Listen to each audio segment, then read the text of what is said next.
जहानाबाद नक्सल प्रभावित क्षेत्र रहा और बहुत कुछ खोया है। निश्चित रूप से जहानाबाद के एक पीढ़ी जिसने तो अपना जीवन न्यौछावर ही कर दिया उस दौर में, जब वो जहानाबाद नक्सल के प्रभाव से बिल्कुल ही बर्बाद हो चुका था। युवा पीढ़ी जो आज मतलब कि समझिए कि रिटायरमेंट के एज में तो आप आ गए हैं, लेकिन वो भी अबाउट टू रिटायरमेंट ही हैं।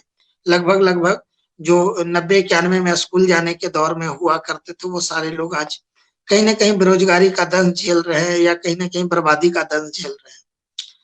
उस जहानाबाद को आबाद करने के लिए आपके मन में क्या योजना है? देखिए, हमारी जो आगे कोशिश रहेगी वो कोशिश रहेगी जहानाबाद में आर्थिक सशक्तिकरण करने का। क्योंकि जब हम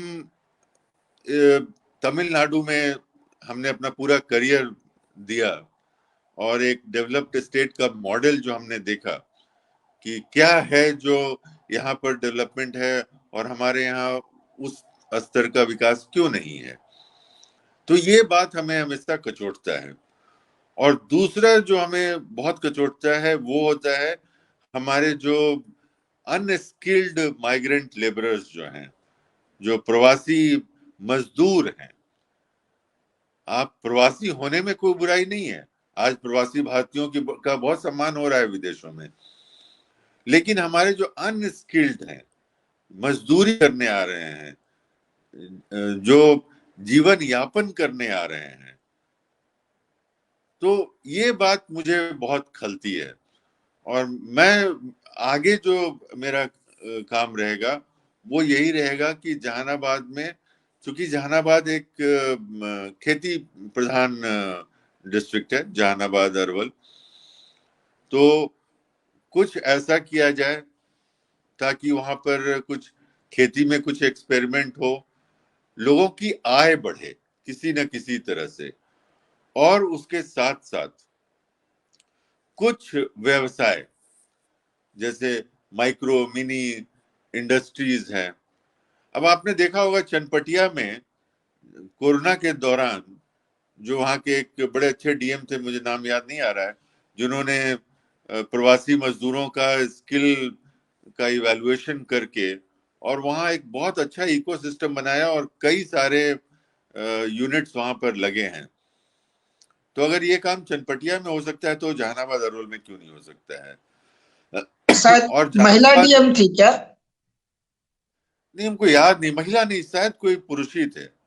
अच्छा, एक कोरोना में और कुछ सामाजिक सहभागिता में एक मुस्लिम डीएम है जहानाबाद, अभी शायद सहरसा की है। उनकी भी इसी तरह की सहभागिता रहती है। तो देखिए, जहानाबाद, पहली बात कि जहानाबाद पटना और गया के ठीक बीचों बीच है। तो अगर कोई भी आदमी पटना से गया जाएगा तो जहानाबाद होके जाएगा। पटना से जहानाबाद की दूरी सिर्फ 48.5 किलोमीटर है। तो हर तरह से ये ऐसा इलाका है जिसको विकसित होना चाहिए। और जब तक लोगों की आय नहीं बढ़ेगी और रोजगार के अवसर नहीं बनेंगे, तब तक हमारे यहाँ से लोगों का पलायन होता रहेगा, और ये पलायन हमारे लिए खेद का विषय है।